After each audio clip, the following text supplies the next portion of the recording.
तू अब्बे नूं आख्या अब्बा मैनू 50 रुपया दे, ते उस 2 चंडा मारियां ही बाजा परा कोई नहीं पैसे, तो तू रोंदा रोंदा मां कोल आया है, तो उस तेरा मुंह चुम के मत्था चुम के आख्या कोई नहीं अब्बा समझाण वास्ते लड़दा है, तू खराब ना हो जावे, तो उदू उस अपनी चुंड खोली चादर, याद ही हो गल, चादर दी चुंड खोली ते विचों सो मलूटा जिहा 50 दा नोट कढ के तेरे हाथ ते दे के उस आख्या ले ला, ते अब्बे ना दस लै जा, ते अब्बे नू ना दसी, लै जा अब्बे ना दसी, ते जागा हो लै जा, उस लुका लुका के जेड़ी मां तेनू देंदी है अज उहदे तू छइयां लुकाण लग पे, ते हमदर्दियां मिला के रब ने मां दा दिल बनाया, पूरी कायनात दियां मुहब्बतां शफकतां मिला के अल्लाह ने मां दा दिल बनाया। बड़ी मुहब्बत होंदी है मां दे दिल च और शफकत होंदी है, और पूरी कायनात दियां फिक्रां और पूरी कायनात दियां मुदब्बिराना सलाहियतां और पूरी कायनात दियां अंदेशे मिला के और मुहब्बत दे अगे रुकावट रब ने प्यो दे दिल अगे बनाए। तो ये 2 रिश्ते रब ने बनाए। हुजूर करीम ने इरशाद फरमाया अगर तुसी चाहते हो कि अल्लाह ताला तुहाडे माल च बरकत देवे और तुहाडी उम्र च बरकत देवे, तो अपने रिश्तेदारां नाल उसने सलूक कीता करो। तो सब तो पहला रिश्ता जिहड़ा तुहाडा ते मेरा कायनात ते बनया पहला मां नाल बनया, ते फिर बाप दा बनया। तो ये 2 रिश्ते सब तू और हक भी है। तो मां दी मुहब्बत और वालिद दी मुहब्बत और शफकत ये फितरी तौर पर है। हुजूर करीम सल्लल्लाहु अलैहि वसल्लम आप अगर जागदे हो तो मदीने चलिए, तसव्वुर है तुसा मदीने जाना है, तो मैं हदीस सुनानी है। हुजूर सरकार मदीने दे मुजाफात यानी सिटी तू बाहर हुजूर करीम तशरीफ फरमा ने, जलवा अफरोज ने, तो करीम जलवा अफरोज ने ते सहाबी जड़े ने वो कज़ाए हाजत वास्ते साइड ते गए। जो साइड ते गए तो उन्हें उत्थे वेख्या कि एक चिड़िया है जिहदे बड़े खूबसूरत घोंसले परिंदे ते उहदे बच्चे ने, उन्होंने बच्चे प्यारे लगे तो उन्हें उठा लै और उन्हें अपनी आस्तीन च रख लै। वापस आ गए, थोड़ी देर गुजरी तो वह चिड़िया हुजूर सरकार दे सिर उत्ते घूमन लग पई, चक्कर कट्टन लग पई और उहदी आवाज़ परां दी फड़फड़ाहट हुजूर करीम उहदे अल्लू वेख। हुजूर करीम सल्लल्लाहु अलैहि वसल्लम ने फरमाया भी इहदे बच्चे किदे कोल, इहदे बच्चे किदे कोल ने, शिकायत भी कर दी है इहदे बच्चे किदे कोल ने, जो हो चुका है जो होगा हुजूर जानते हैं। परिंदियां नूं भी पता आया जे गल मुक्की ते आमिना दे लाल दे बूहे तो मुकनी। सारे सरकार ने फरमाया किदे कोले, साहबी हाज़र हो गए। बड़ी तवज्जो करनी है जनाब। साहबी अर्ज़ हो या रसूल अल्लाह मैनू प्यारे लगे सन ते मैं उठा लेंते सोने मेरी आस्तीन च, फरमाया छड्ड दे।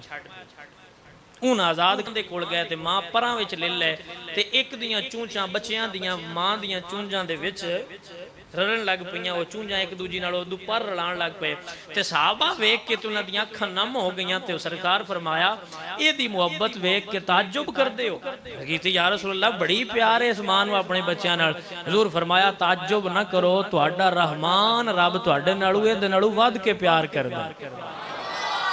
इस मां नालों और इन्हां मावां नालों वध के करीम रब तुहाडा तुहाडे नाल प्यार करता है। और मिसाल इस तू दी बाप की भी मिसाल दे सकता सी। रब क्या बाप तो प्यार नहीं करता, बाप का प्यार भी बड़ा अजीम है। और जी बाप मुहब्बत कर सकता है, जी बाप शफकत कर सकता है, वो माँ कर सकती। मौलाना रूम आप रहमतुल्लाह तआला अलैह ने रूमी ने मसनवी शरीफ के अंदर बड़ी प्यारी गल लिखी। तो आप फरमाते हैं कि एक बच्चा बीमार सी ते ओदा अब्बा उन्होंने चेक करवाण हकीम को लै गया। जो हकीम को गए तो हकीम आख्या भी ये बच्चा सही हो जाएगा, इनू मिठा नहीं खवाना। वजो है ना जनाब, इनू मिठा नहीं खवाना। मौलाना रूम फरमाते ने वो लैके बच्चे नूं जरा अंगा आया तो हलवाई की दुकान उत्ते हलवा बनता पिया सी, बर्फी बनती पी सी। बच्चे जिद लाई भी अब्बा जी मैं बर्फी खानी है, ते अब्बा आंदा पुत्र नहीं खाना। तो हलवाई दे दिल च प्यार आया भी शायद अब्बे कोल पैसे ना होण ते तां आंदा होवे भी नहीं खवाना। उन्हें एक टुकड़ी बर्फी दी फड़ के ते बच्चे अलगां करके ते उन्हें आख्या पैसों की लोड़ कोई नहीं, बच्चे दा दिल है ते उन्हूं खा लैण दो। इतना ही उस गल की थी। मौलाना रूम फरमाते ने कि अब्बे ने थप्पड़ मारिया बच्चे तो उसने कहा चल कोई नहीं खाना। अगे मौलाना रूम फरमाते ने नतीजा कढ़ के कि उस वेले अब्बे नूं पता आया भई इहनूं मिठाई चंगी, ते आप फरमाते ने उस हलवाई दी मिठी बर्फी नालों बाप दा थप्पड़ ज्यादा फायदामंद है। हलवाई दी मिठी बर्फी दे नालों वालिद दा थप्पड़ क्यों? क्योंकि वालिद नूं पता आया भी मेरे पुत्र शै खाधी ते बीमार हो जासी, जिदे दिल च फिक्र ते प्यार आ टेंशन भी ते उन्नी होनी आई। बाप की रुकावट हमेशा बुरी लगती है। डकदा क्यों है, रोकदा क्यों है, ये सानू आदा क्यों है भी तू इंज क्यों करना है, तू राती लेट क्यों आना है, तो तू सुबह सौंदा जल्दी है, तू की करना है बई, तू सुता रहना है भाई उठ। असल च अब्बे नू फिक्र होंदी है कि कल मेरे तो बाद मेरे पुत्र नू दर दर तो मंगना ना पै जाए। अब्बा उठांदा है मारदा है कि पढ़, वक्ती तौर पर अब्बा चंगा नहीं लगता, मां चंगी लगती है, लेकिन याद रख बेलिया वो प्यो मारदा ही इस वास्ते मेरे तो पिछे मेरे पुत्र हल कोई उंगली ना करे। तू गाल कढ़ना तेरा अब्बा तेन 10 लित्र मारदा है, वजह है कि तू डेरे विच ना कड्डे, बंदे नू इज्जत ना कर सके। मेरा पुत्र मेरे तो बाद बेइज्जत ना हुंदा फिरे, इहदी इज्जत आबरू दी फज़ मैं हालात भी बदल देगी। हुण जनाब नवा दौर आया, नवे दौरां दे अंदर सब तो जिहड़ी अहम पेश रफ्त हुई, जिहड़ी बुरी इजाद हुई, वो खुद गर्जी हुई, बंदे खुद गर्ज हो गए।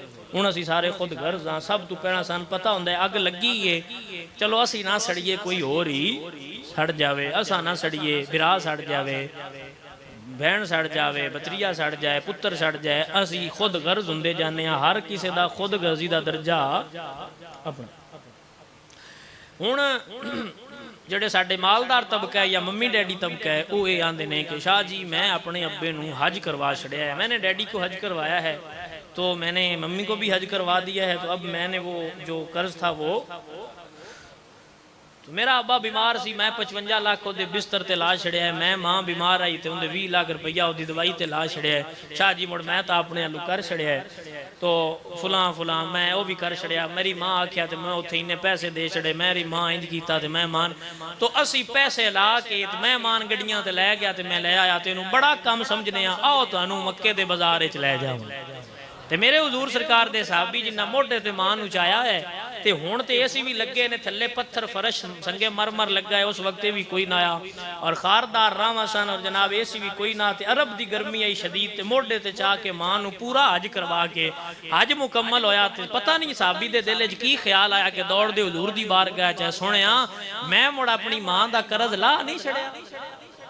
तवज्जो है ना जनाब आप दी सरकार, मैं फिर अपनी मां का कर्ज ला नहीं छड़िया। तो हजूर सरकार ने तवज्जो करनी है जुमला मेरे करीम का, सवाल उन्होंने भी कमाल कि सोने सफा मरवा भी की, ते पसीने नाल शराबूर ते पत्थर इतने गर्म सन कि अगर उन्होंने उत्ते गोश्त रखा जाता तो गोश्त पक जाता, तो मैं अपनी मां नू अपने मोढियां ते बहा के सारा हज करवाया है, पैदल मना भी गया, रमी भी की है, मुड़ मैं सफा मरवा भी किया, तवाफ भी किए, सोने मुड़ मैं कर्जा ला नहीं छड़िया, सदके जावा यू हा दे लव खुले। तो हजूर फरमाया कदी घारे च बैठिया तेरी मां तेनू वेख के मुस्कुराई हो, कदी तेरी मां तेनू वेख के मुस्कुराई होवे, फरमाया या रसूल अल्लाह मुस्कुराई है, फरमाया अजे ते ओदा बदला भी नहीं लथा।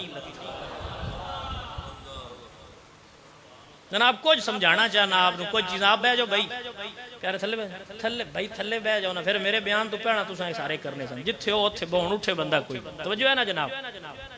ओ हो फरमाया हसी जाई एक बारी मां जी मुस्कुराई, फरमाया अजे तक ते ओदा बदला भी लथा। इस नाल एक रिवायत हजूर सरकार दे साहबी हाजिर होए, या रसूल अल्लाह मैं ते मेरी मां सफर ते जा रहे सी, सफर बड़ा तवील सी ते शिद्दत गर्मी दी सी, मैं मां नू मोढियां ते चाया सी, तो या रसूल अल्लाह मेरे पैर जुत्ती भी कोई नहीं, तो मैं अपनी मां नू ओ बड़ा तवील सफर करा के जिथे वो चाहती उत्थे लैके गया वां, या रसूल अल्लाह उन्होंने रोटी भी खवाई, खिदमत भी की है, हुण मैं मां दा बदला ला छड़िया। हजूर फरमाया जदों तेरी मां तेनू पैदा कीता ते पैदा करदियां होया मुख्तलिफ तकलीफ हिचकियां आईयां नू, तकलीफ दे लम्हे आए ने, एक तकलीफ दोबारा तकलीफ, तकलीफ दियां जिहड़ियां हिचकियां आईयां, फरमाया जिहड़ी पहली बारी उन्हें तकलीफ हुई है ओदा बदला भी पूरा होया। असीं समझने असीं मां नू तेरे पैसों की लोड़ नहीं है, मां बीमार ही ते अज दा तावीज़ जनाब तुहानू दे वजीफा दे रहे, जे तुसां लैना होवे ते पीर काले बकरे लैके वजीफा दे दें, तो फकीर तुहानू मिंबर तो फ्री वजीफा दे रहे, फ्री वजीफा जनाब, फ्री वजीफा। जे तुहाडा दिल होवे भी तुहाडी मां प्यो तुहाडे ते राजी होण ते रब भी राजी हो जाए, ते अपने मां बाप कोल बाहना शुरू करो, वक़्त दे उन्हां कोल बवो, मुट्ठी भरो मां नू, कदम चुमिया करो मां दे, और मां दे कदमां विच हुजूर सरकार दे साहबी हाज़र होए, या रसूल अल्लाह मैं मन्नत मन्नी आई भी मैं काबे दा दरवाजा चुमांगा, मैं मन्नत मन्नी आई भी जे मेरा काम हो जाए तो मैं काबे दा दरवाजा चुमांगा। या रसूल अल्लाह मेरा काम हो गया ते काबा ते दूर है सी मदीने, फरमाया मां जीउंदी आ, अर्ज की या रसूल अल्लाह जीउंदी, फरमाया जा मां दे कदम चुम ला, काबे दा दरवाजा तेरी मां दे कदम चुम लइयो ते ओही पूरा हो जाए। कुछ समझाना चाहना आप जनाब फकीर अज हाजिर है तो अज समझ लो मेरे को गल्लां मैं तुहानूं समझाना चाहना। मां नूं तेरे पैसों की लोड़ साडी मेरियां असी जिवें जवान होने साडियां शादियां होंदियां और तजर्बा है कि जदों और मैं मेरी आदत ही नहीं मजाक दी ना मैं मजाक करना और फिर तो मस्जिद अल्लाह का घर है इत्थे मजाक करना बनता ही नहीं और फिर खत्म का माहौल है। तवज्जो जनाब असी शादियां हो जांदियां ते अपने बीवी ते बच्चियां वास्ते बाहरों शै लियावीए ते छापर विच लुका के मां तो लुका के अंदर लै जाई। मां ते प्यो तू मां ते बाप तू शै लुका के ते असी अपने बीवी ते बच्चियां को लै जांदे होया ये कदी नूं सोचिया भाई निक्किया होंदियां तू अब्बे नूं आख्या अब्बा मैनूं 50 रुपया दे ते उस 2 चंडा मारियां मैं बाजा परां कोई नहीं पैसे ते तू रोंदा रोंदा मां कोल आया है ते उस तेरा मुंह चुम के मत्था चुम के आख्या कोई नहीं अब्बा समझाण वास्ते लड़दा है तू खराब ना हो जावे ते उदू उस अपनी चुंड खोली चादर याद ही गल चादर की चुंड खोली तो विचों उस मलूटा जिहा 50 का नोट कढ़ के तेरे हाथ दे के उस आख्या ले ला ते अब्बे ना दसी लै जा ते अब्बे नूं ना दसी लै जा अब्बे ना दसी ते जागा हो लै जा उस लुका लुका के जेड़ी मां तेनू देंदी है अज उहदे तू ही छइयां लुकाण लग पे